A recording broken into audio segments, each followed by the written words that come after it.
আজকে আমি বানাবো আবারও একটা শিবলিঙ্গ। আর আজকে যে শিবলিঙ্গটা বানাবো এটা হচ্ছে একটা বাটির ওপর বানাবো, মানে সবুজ রঙের একটা প্লাস্টিকের বাটি ছিল, সেই বাটির ওপর বানাবো। তো দেখো আমি কীভাবে বানাচ্ছি।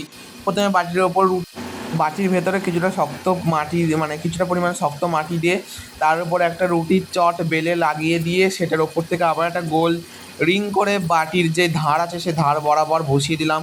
আর বসানো হয়ে গেলে এখানে আমি ভালো করে প্লেন করে নিলাম। সেটাকে প্লেন করা হয়ে গেলে এখানে আমি শিবলিঙ্গটা, মানে যেটা আর কি মূর্তি হবে, যেটার উপর জলটা পড়বে আর কি, সেটাই বানিয়ে নিলাম খুব ভালো করে।